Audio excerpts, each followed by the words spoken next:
Personálne rozhodnutie prezidenta EcoCrim číslo 72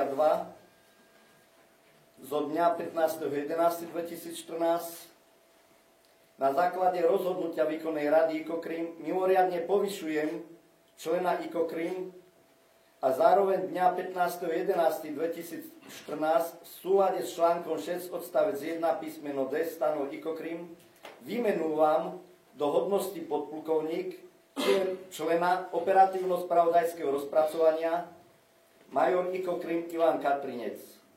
Dôvod. Menovaný svojou aktívnou činnosťou bol nápomocný EcoCrim pri rozpracovaní a získaní závažných informácií k rozsiahlej trestnej činnosti podvodov a zneužitia finančných prostriedkov Európskej únie. Získané informácie boli majorom Ivanom Katrincom postúpené Generálnej prokuratúre Slovenskej republiky, organizácii OLAF, Brusel a Národnej kriminálnej agentúre Policajného zboru Slovenskej republiky prijatiu opatrení. Na základe získaných informácií bolo políciou začaté vyšetrovanie. Podpísal generál poručík EcoCrim dr. honoris causa Jurij Jozef Začko.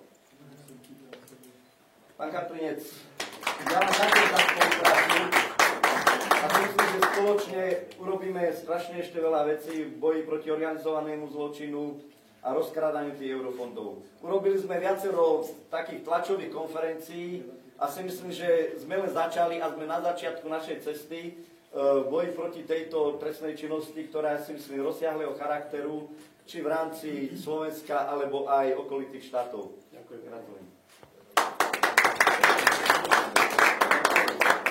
Ďakujem pekne.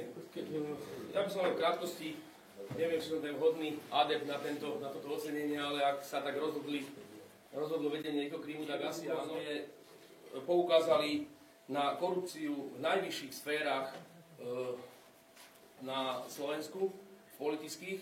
Dnes môžem povedať, že Národná kriminálna agentúra, s ktorou, dovolím si povedať, úzko spolupracujeme, nás začala brať trošku vážnejšie ako v tých začiatkoch a má na stole niekoľko prípadov korupcie na najvyšších miestach v našej spoločnosti.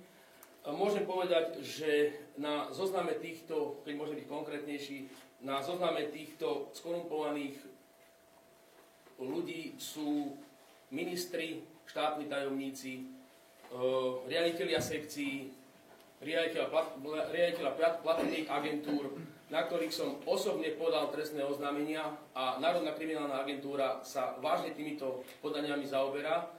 Dokonca v takom štádiu to je, že vyšetrovateľ Národnej kriminálnej agentúry v krátkej dobe ide obviniť tieto osoby z rozsiahlej trestnej činnosti, či už je to rozkladania eurofondov na ministerstve pôdohospodárstva, kde som povedal na tlačovej konferencii, že 80% eurofondov na Slovensku bolo rozkradnutých. Je to neuveriteľné číslo, ale bohužiaľ je to tak. A potvrdilo mi to aj samotné ministerstvo pôdohospodárstva v dokumente, ktoré mi poskytlo. Ešte raz, koľko percent? Až 80%. Dobre počujete, eurofondov, áno. Takže je to suma, je to cifra, ktorá niekomu, keď to poviem, ani neuveriteľná, ale bohužiaľ stalo sa to. Neexistujúce projekty, na ktoré boli vynaložené stovky miliónov eur. Nedávno som bol na jednej takej akcii, keď môžem povedať, kde som zobral súdneho znalca, aby ohodnotil jeden objekt, na ktorý bol poskytnutý 1 200 000 eur. Keď sme tam prišli, tak sa ma pýtal, či si robím srandu z neho, pretože tam nič nestálo. Tak som mu povedal, že prosím vás, to, čo tu nestojí, to mi ohodnotí a dajte mi na to znalecký posudok. Dnes to má na stole Národná kriminálna agentúra. Žiaľ, či už to bol riaditeľ platobnej agentúry, alebo jeho podriadený, alebo kontrolóri, jednoducho takýto projekt schválili, podpísali a peniaze posunuli poberateľovi dotácií. Takže zhruba 100 miliónov eur, čo my máme poznatky, je len na neexistujúce projekty na Slovensku preplatených. Takže dúfam, že s pánom Záčkom budeme ďalej pokračovať v tejto činnosti, aj napriek tomu, že napriek rôznym okolnostiam, že sa nám vyhrážali, alebo jednoducho ideme ďalej. A dúfam, že do zdarného konca to dotiahneme. Ďakujem ešte raz.